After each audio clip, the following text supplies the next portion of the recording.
IFB washing machine on last ஸ்டேஜில் sound வருதுன்னு customer சொல்லியிருந்தாங்க. நாங்கள் வந்து பார்க்கையில் ஃபைடர் கம்ப்ளைண்ட் இருக்கிற மாதிரி தெரிஞ்சிச்சு. அப்புறம் கஸ்டமர்கிட்ட டீட்டெயில்ஸ் விலை டீட்டெயில்ஸ் ரேட் சொல்லிவிட்டு கழட்டிட்டு வந்துட்டு ட்ரம்மை கழட்டி பார்த்தோம். கழட்டி பார்த்ததில் உள்ளே வந்து ஃபைடர் வந்து ரொம்ப உப்பு இதாகி டேமேஜ் ஆகிருந்துச்சு.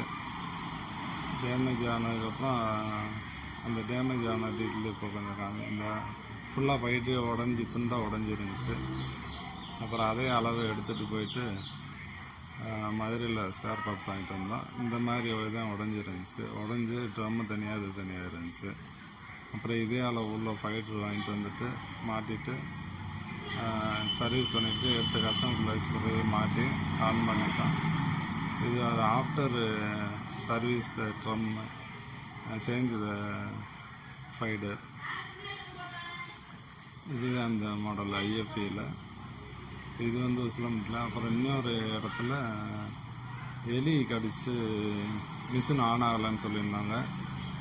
அப்போ அந்த ஸ்பாட்டுக்கு போயிட்டு 2 கவரை கழட்டி பார்த்தா ஃபுல்லாக எலியே ஒரு குடும்பமே உள்ளே இருந்துருக்கு. உள்ளே கிட்டத்தட்ட ஒரு 4-5 கிலோ குப்பை அட்டை எல்லாமே இருந்துச்சு.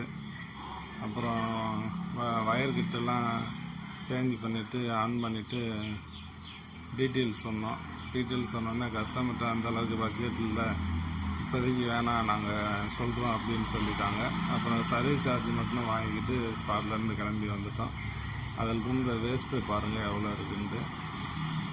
இந்த அளவுக்கு வேஸ்ட்டு இருக்குன்னா கொஞ்சம் ஒருவேளை இவங்க வெளியூர் போயிருந்ததுனால இந்த மாதிரி ஆயிருந்துருக்கலாம். அதாவது கவனிக்காமல் விட்டுருந்தா கூட இந்த மாதிரி ஆயிருந்துருக்கலாம். ஃப்ரண்ட் லோட் வாஷிங் கொஞ்சம் கேர்ஃபுல்லாக டீல் பண்ணுங்கள். அப்புறம் இன்னொரு இடத்துல ஸ்பின்னில் சவுண்டு வருதுன்னு சொல்லியிருந்தாங்க.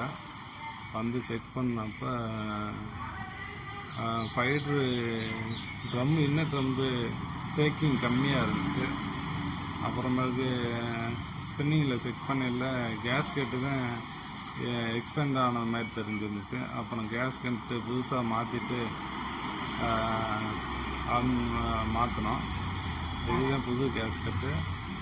அந்த ட்ரம்மில் இருந்த பழைய கேஸ்கெட்டு இதுதான். இது எக்ஸ்பெண்ட் ஆனதுனால ட்ரம்மில் உரசிட்டே இருந்துச்சு.